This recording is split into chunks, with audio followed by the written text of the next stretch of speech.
దివ్యవాణి ప్రేక్షకులకు శుభాభివందనములు. క్రీస్తే పునాదిగా అనే కార్యక్రమానికి మనందరినీ కూడా ఆహ్వానిస్తున్నాం. బాగున్నారా?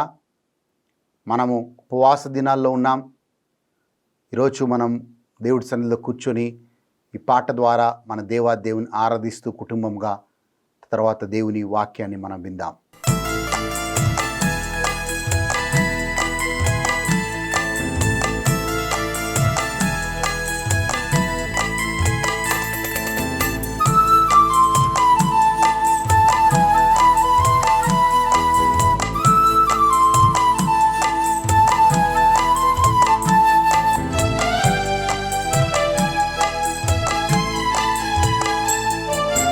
రక్తధారలే కారుతున్న యేసయ్యను కన్నులార చూడు ఆ త్యాగము. రక్తధారలే కారుతున్న యేసయ్యను కన్నులార చూడు ఆ త్యాగము. అది నీ కోసమే నా కోసమే కలువరి పయనం.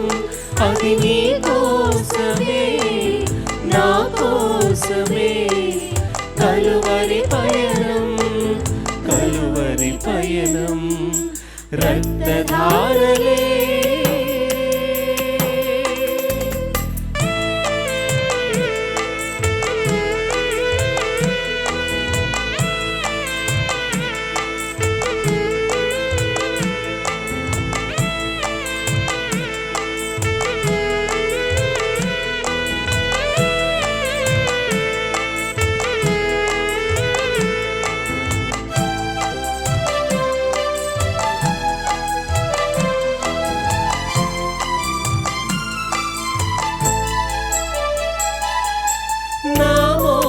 చూపులే నా ప్రభువుకు శాపమై మోమున ఉమ్మి వేయబడినది. నా చేతి పాపమై నా తండ్రికి శోధనై చేతిలో శీలలు దిగబడినవి.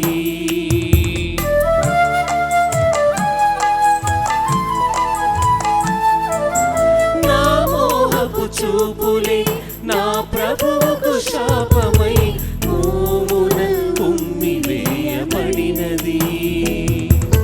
నా చేతి పాపమై నా తండ్రికి శోధనై చేతిలో శీలలు దిగబడినవి. అది ఎవరి కోసమో తెలుసుకో. అది నీ కోసమే నా కోసమే కలువరి పయనం. అది నీ కోసమే నా కోసమే కలువరి పయనం, కలువరి పయనం. రక్తధారలే కారుతున్న యేసయ్యను కన్నులార చూడు ఆ త్యాగము.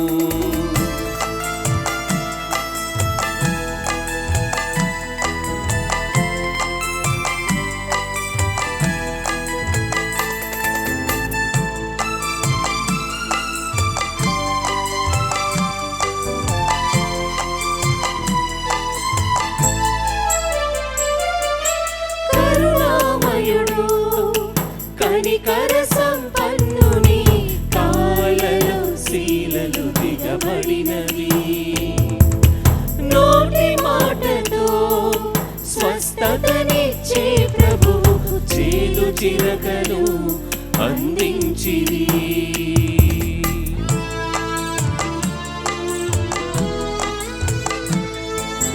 కరుణామయుడు కనికర సంపన్నుని శీలలు దిగబడినవి. నోటి మాటతో స్వస్థతనిచ్చే ప్రభువు చేదు చిరకను అందించిరి. ఇక ఎన్నిసార్లు చేయాలి సిలువ త్యాగము. అది నీ కోసమే నా కోసమే కలువరి పయనం. అది నీ కోసమే నా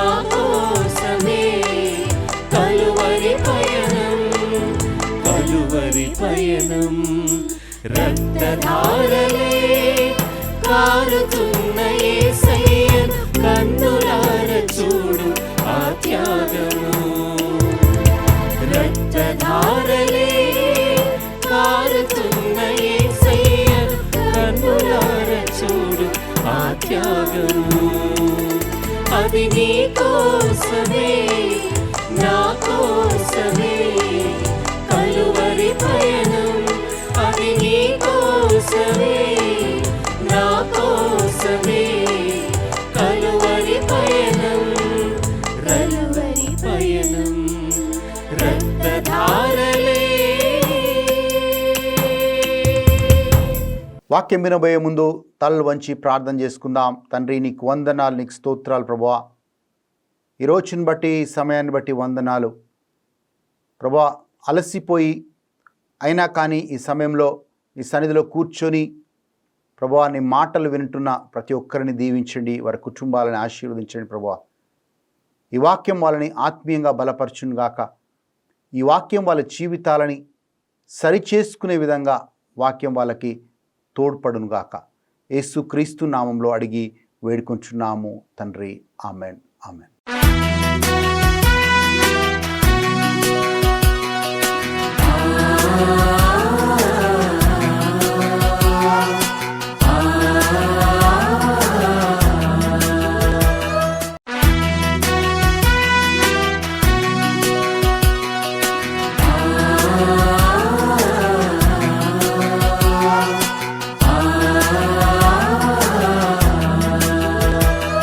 మనం ఈరోజు ఇద్దరు వ్యక్తుల గురించి మనము ధ్యానించబోతూ ఉన్నాం. 3 యోహాను 9వ వచనంలో మనకి ఒక వ్యక్తి గురించి రాయబడుతుంది. యోహాను ఆ వ్యక్తి గురించి రాస్తూ ఉన్నాడు. ఆ వ్యక్తి పేరు దిమేత్రిఫే. ఈ దియోత్రిఫే అనే ఈ వ్యక్తి ఆయనకున్న చెడు గుణముల గురించి యోహాను రాస్తూ ఉన్నాడు. మనం చాలాసార్లు మన జీవితంలో అనేక గుణాలు ఉండొచ్చు, కానీ ఇద్దరు వ్యక్తుల గురించి అదే లేఖన భాగంలో, అదే లేఖలో 3వ యోహానులో ఇద్దరు వ్యక్తుల గురించి యోహాను గారు రాస్తూ ఉన్నారు. ఒక ఆయన పేరేమో దియోత్రిఫే, ఇంకొక ఆయన పేరేమో దేమేత్రియో. ఒక ఆయనేమో మంచి సాక్ష్యం కలిగి ఉన్నాడు, ఒక ఆయనేమో చెడు సాక్ష్యం కలిగి ఉన్నాడు. ఒక ఆయనేమో మంచిగా జీవిస్తూ వచ్చాడు, మంచి సాక్ష్యం కలిగి దేవుడి పట్ల భయభక్తులు కలిగి జీవిస్తూ వచ్చాడు. ఇంకొక ఆయనేమో భయంకరంగా దేవుడికి వ్యతిరేకిగా ఆయన జీవిస్తూ వచ్చాడు. వీరిద్దరి యొక్క జీవితాలని మన ముందు యోహాను గారు ఎందుకు ఉంచుతున్నారు అంటే, మనము అలాగుంటే దియోత్రిఫే లాగా ఉంటే మన జీవితాలను మార్చుకోవాలి. అలాగే దిమేత్రియు వలె ఒక మంచి సాక్ష్యం కలిగి మనం జీవించాలి అని ఈ యొక్క ఉదాహరణని మన ముందు పెడుతూ ఉన్నాడు. అయితే దియోత్రిఫే దగ్గర యోహాను గారు చూసిన కొన్ని చెడు గుణాలు, చెడు అలవాట్లు కొన్ని మన ముందు ఉంచుతూ ఉన్నాడు. 9వ వచనం నుంచి మనం చూసినట్లయితే ఆయన మొట్టమొదటిగా అన్ని విషయాల్లో ఆయనని ప్రథమ స్థానంలో ఉంచుకోవాలని ఆయన ప్రయాసపడేవాడంట. He wants always to put himself first. అన్ని విషయాల్లో నేను ముందుగా ఉండాలి, అందరూ నన్నే పొగడాలి, అందరికీ నేనే దారి చూపించాలి అని ఒక అలవాట్లో ఆయన ఉండేవాడు. ఎప్పుడు అందరూ నన్నే పొగడాలి, ఎప్పుడు తనను తాను హెచ్చించుకుంటూ ఉండేవాడు. అలాంటి భయంకరమైన జీవితంలో ఈ వ్యక్తి ఉండేవాడు. చూడండి, ఎవరైతే దేవుడి సేవకుల్ని మనం గమనిస్తే, బప్తిస్మ యోహాన్ని మనం చూస్తున్నాం. యోహాను గారు ఏమంటారంటే, తనను తాను తగ్గించుకొని, అయ్యా నా తర్వాత ఒక వ్యక్తి వస్తున్నాడు, ఆయన చెప్పుల ధూళి కూడా ముట్టుకోవడానికి నాకు అర్హత లేదు అంటాడు. చూడండి ఎంత తగ్గింపుతనమో. ఆ రోజు బప్తిస్మ యోహాను గారు మంచి మంచి అద్భుతాలు చేస్తూ, అనేక సువార్తను బోధిస్తూ, అనేక మందిని దేవుడి వైపు తిప్పుతూ ఉన్నాడు. గొప్ప అభిషేకం కలిగి ఉన్నాడు. మంచి తల్లిదండ్రులకి ఆయన జన్మించాడు. అనేక సంవత్సరాలు ప్రార్థన తర్వాత ఆయన జన్మించాడు. ఆ వ్యక్తి ఏమంటాడంటే, నా తర్వాత ఇంకొక వ్యక్తి వస్తున్నాడు, ఆయనే ప్రభు అయిన క్రీస్తు, ఆయన కాలి ధూళి కూడా నేను పట్టుకోవడానికి నాకు అర్హత లేదు అంటున్నాడు. ఇంకో మాట బాప్తిస్మ యోహాను గారు అంటున్నారు, నాలో క్రీస్తు హెచ్చించబడాలి, నేను తగ్గించబడాలి అంటున్నాడు. మనము క్రీస్తుతో నడుస్తూ ఉన్నప్పుడు మనల్ని మనం హెచ్చించుకునేవారిగా కాదు, అన్ని విషయాల్లో మనల్ని ముందుంచుకోవడానికి కాదు, అన్ని విషయాల్లో క్రీస్తుని ముందుంచేవారిగా మనం ఉండాలి. We should be able to put always Christ first in our lives. క్రీస్తుని ముందుంచేవారిగా మనం ఉండాలి. చాలాసార్లు ప్రార్థన చేస్తాం, ప్రభువా నన్ను ఈ ప్రాజెక్ట్లో దీవించు, ప్రభువా ఈ పనిలో దీవించు అని ప్రార్థన చేస్తాం. ప్రార్థన చేస్తే దేవుడు ప్రార్థన ఆలకించి ఆ యొక్క ప్రార్థనకు జవాబు ఫలితంగా ఆ వ్యాపారాన్ని, ఆ ప్రాజెక్ట్ని దేవుడు దీవిస్తాడు. దీవించిన తర్వాత మనం దేవుని కృప వల్లనే నేను ఈ ప్రాజెక్ట్ని మంచిగా చేయగలిగాను చెప్పకుండా, నా సామర్థ్యంతో చేశాను, నా తెలివితేటలతో చేశాను, మనల్ని మనం హెచ్చించుకునే ప్రయత్నం చేస్తాం, మనల్ని మనం ముందు ఉంచే ప్రయత్నం చేస్తాం. ఈయనకు కూడా, దియో త్రెఫేక్ కూడా ఇదే అలవాటు ఉంది. అన్ని విషయాల్లో ఆయనని తనను తాను ముందుంచుకునేవాడు, తనను తాను హెచ్చించుకునేవాడు. రెండవదిగా మనం చూస్తే ఆయనలో ఇంకొక చెడు అలవాటు ఆర్ చెడు గుణాన్ని మనం చూస్తూ ఉన్నాం. ఆ చెడు అలవాటు ఏంటంటే, ఆయన అధికారానికి లోబడేవాడు కాదు. He never use to bow to authority. ఏ అధికారాన్ని కూడా లోబడేవాడు కాదు. రోమీయులకు రాసిన లేఖ 13వ అధ్యాయం 2వ వచనంలో దేవుడు వాక్యం చెప్తుంది, మీరు దేవుడు మీ మీద నియమించిన అధికారములకు లోబడుడి అనే మాట రాయబడుతుంది. మనము వేరు ప్రాంతాల్లో, వేరు ప్రదేశాల్లో మన మీద దేవుడు అధికారులు ఉంచాడు. కుటుంబంలో భర్త శిరస్సుగా ఉంటాడు, భర్త అధికారిగా ఉంటాడు. క్రీస్తు సంఘమునకు ఎలాగైతే శిరస్సుగా ఉంటాడో, భార్యకి భర్త శిరస్సుగా ఉంటాడు. శిరస్సు అంటే అధికారి అని అర్థం. అందుకే భర్తలారా మీ భార్యని ప్రేమించుడి, భార్యలారా మీ భర్తలకి లోబడి జీవించుడి అనే మాట రాయబడుతుంది. కుటుంబంలో వ్యవస్థలో ఒక అధికారిగా భర్తని దేవుడు ఉంచాడు. మనం అలాగే చర్చికి వెళ్ళినప్పుడు, గుడికి వెళ్ళినప్పుడు అక్కడ గురువుని ఒక ఆత్మీయ అధికారిగా దేవుడు ఉంచుతూ ఉన్నాడు. ఆయన స్పిరిచువల్ అథారిటీగా దేవుడు ఉంచుతూ ఉన్నాడు. అలాగే మనం పని చేస్తున్నప్పుడు మన మీద కొంతమంది అధికారులను దేవుడు ఉంచుతూ ఉన్నాడు. రోమీయులకు రాసిన లేఖ 13వ అధ్యాయం 2వ వచనం చెప్తుందంటే, దేవుడు మీ మీద నియమించిన అధికారులకి లోబడుడి. ఎఫెసీయులకు రాసిన లేఖ 6వ అధ్యాయం 1-2 వచనాల్లో, పిల్లలారా మీ తల్లిదండ్రులకు లోబడుడి అనే మాట ఉంటుంది. ప్రతి చోట, ప్రతి ప్రాంతంలో మనకి దేవుడు మన మీద కొంతమంది అధికారులు ఉంచాడు. మనం మన మీద ఉంచిన వారికి లోబడుతున్నామా అన్నది ప్రశ్న. ఈ యొక్క దెమెత్రిఫేకి అధికారానికి లోబడే అలవాటు లేదు. అంతా నాకు తెలుసు, నేనెవరికి లోబడను, నేనెవరి మాట వినను, నా ఇష్టానుసారంగా చేస్తాను అనే విధంగా ఆయన ప్రవర్తన ఉండేది. ఈరోజు మనము లోబడే వారిగా ఉండాలి అని చెప్తున్నాను. యేసు ప్రభు ఈ భూలోకంలో ఉన్నప్పుడల్లా ప్రతి విషయంలో తండ్రికి లోబడేవాడు. ఆ గెత్సెమనీ తోటలో కూడా తండ్రి అధికారానికి లోబడ్డాడు. అయ్యా నేను చేయలేను, నేను ఈ సిలువ రాను మొయ్యలేను, కానీ నా చిత్తము కా తండ్రి, నీ చిత్తము జరగనివ్వు అని తండ్రి అధికారానికి మరణం వరకు లోబడ్డాడు. ఈరోజు మనం కూడా అధికారులకి లోబడాలి అనే మాటని మనకి జ్ఞాపకం చేస్తూ ఉన్నాడు. మూడవదిగా ఈ యొక్క దియోత్రెఫేకి ఇంకొక 3 అలవాటు ఏంటంటే, యోహానుతో ఉన్న కొంతమంది శిష్యులందరి మీద కూడా చెడు ప్రచారం చేస్తూ వచ్చేవాడు. He use to spread wicked things against John and his associates. ఆ యొక్క యోహానుతో పనిచేసే వారందరి పట్ల ఆయన చెడుగా ప్రచారం చేసేవాడు. మనం కూడా అనేక మార్లు ఈ మధ్యకాలంలో ఫోన్ వాడకం ఎక్కువైంది కాబట్టి మనం కూడా అనుదిన జీవితంలో ఏం చేస్తున్నాం, ఎక్కువగా వేరే వాళ్ళ గురించి మాట్లాడుతున్నాం. ఆ వేరే వాళ్ళ గురించి మంచిగా మాట్లాడుతున్నామా కాదు, చెడుగానే మాట్లాడుతున్నా. ఇవన్నీ ఎందుకు ధ్యానిస్తున్నామంటే ఈ ఉపవాస దినాల్లో ఇలాగూ మనం ఉంటే మనం సరి చేసుకునే వారిగా ఉండాలి. మొట్టమొదటిగా నన్ను నేను ముందుంచుకోకూడదు, నేను క్రీస్తుని ముందుంచాలి. రెండవదిగా మనం చూస్తున్నాం అధికారులకు లోబడాలి. మూడవదిగా మనం చూస్తున్నాం ఇతరుల గురించి చెడుగా ప్రచారం చేయకూడదు, చెడుగా మాట్లాడకూడదు. దియోత్రిఫే ఎప్పుడు కూడా యోహాను గురించి, యోహాను యొక్క వీళ్ళ గురించి, ఆయనతో పనిచేసే వారి గురించి ఎప్పుడు చెడుగా ఆయన మాట్లాడుతూ వచ్చేవాడు. నాలుగో విషయం, ఆయనలో ఇంకొక చెడు గుణం మనం ఏం గమనిస్తున్నాం, ఏం రాయబడింది దేవుడు వాక్యంలో అంటే,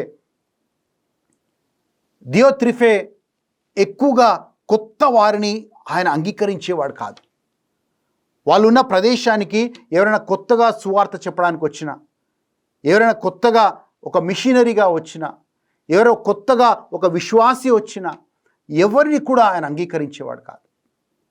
అంటే ఒక రకంగా చెప్పాలంటే ఆయన దగ్గర ఉన్న వారందరినీ కూడా తప్పుడు బోధలో, తప్పుడు సిద్ధాంతంలో వాళ్ళని నడిపిస్తూ వచ్చేవాడు. అలాగే యోహాన్ గారు కొంచెము కిందికి వెళ్ళి మనం చూసినట్లయితే 11-12 వచనాల్లో ఇంకొక వ్యక్తి గురించి రాస్తున్నాడు. ఆయనే దెమేత్రియు. ఈ దెమేత్రియు గురించి రాస్తూ అంటున్నాడు, ఈ దెమేత్రియు చాలా మంచి సాక్ష్యం కలిగిన వాడు, ఆయన మంచి సాక్ష్యంనకు మేమే సాక్షులము అంటున్నాడు. చూడండి, ఇద్దరు వ్యక్తుల గురించి మన ముందు పెడుతూ ఉన్నాడు. ఒకతనేమో ఇష్టానుసారంగా జీవించే వ్యక్తి, ఒకతనేమో మంచి సాక్ష్యం కలిగిన వ్యక్తి. A person who has good testimony. ఆ మంచి సాక్ష్యమునకు మేమే సాక్షులము. అవునండి, మన జీవితాన్ని బట్టి ఇంకొకరు సాక్ష్యం ఇచ్చే విధంగా ఉండాలి. చాలాసార్లు మనం అనుకుంటాం, నేను బాగున్నాను కదా అనుకుంటాం. మన గురించి వేరే వాళ్ళు ఏం సాక్ష్యం ఇస్తున్నారు అనే మాట చాలా ప్రాముఖ్యమైంది. బైబిల్ అందులో యోహాను సువార్త 4వ అధ్యాయంలో మనం చదువుతాం. ఆ సమార్య స్త్రీ యేసు ప్రభు గురించి ఇచ్చిన సాక్ష్యంను బట్టి ఆ సమార్య మొత్తము యేసు ప్రభుని నమ్మిరి అనే మాటను మనం చూస్తున్నాం. చూడండి, సమార్య స్త్రీ యేసు ప్రభు గురించి సాక్ష్యం ఇచ్చింది. ఇంకా యేసు ప్రభు అక్కడికి వెళ్ళలేదు, సువార్తను బోధించలేదు. అయినా కానీ యేసు ప్రభుని ఆమె చెప్పిన సాక్ష్యం బట్టి యేసు ప్రభు వాళ్ళు నమ్మారు. ఒక మంచి సాక్ష్యం అనేకులని ప్రభావం చేస్తుంది. ఒక చెడు సాక్ష్యం అనేక మందిని కూడా నెగిటివ్గా, చెడు మార్గంలో ప్రభావితం చేస్తుంది. ఈ తపస్కాలంలో, ఈ ఉపవాస దినాల్లో ఒక మంచి సాక్ష్యము కలిగి జీవించడానికి మనం ఒక నిర్ణయం తీసుకుందాం. యోహాను ఎలాగైతే అన్నాడో, ఈయన గురించి, ఈయన మంచి సాక్ష్యం గురించి మేము సాక్ష్యం ఇస్తున్నాము అని ఎలాగైతే అన్నాడో, అలాగే మన గురించి కూడా ఇంకొకరు సాక్ష్యం ఇచ్చే విధంగా మన జీవితాన్ని మలుచుకుందాం, మార్చుకుందాం. ఈ పాటని ప్రార్థనగా చేసుకుంటూ ప్రభు దగ్గర అడుగుదాం, ప్రభువా నన్ను ఆ రకంగా ఒక మంచి సాక్ష్యం కలిగే విధంగా ప్రభువా నన్ను మలుచు, ప్రభువా నాలో ఉన్న చెడు గుణాలు తీసేసి ఒక మంచి సాక్ష్య జీవితం జీవించే కృపను దయచేయని దేవుడి దగ్గర ప్రార్థన చేద్దాం.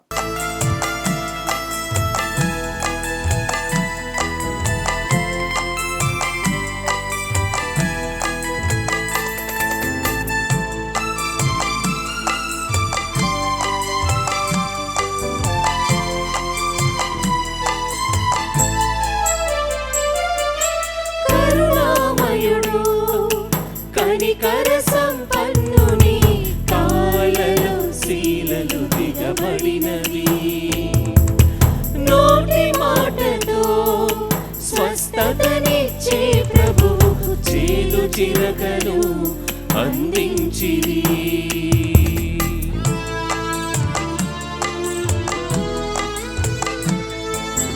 కరుణామయుడు కనికర సంపన్నుని కాళ్ళలో శీలలు దిగబడినవి, నోటి మాటతో స్వస్థతనిచ్చే ప్రభువు చేదు చిరకను అందించిరి.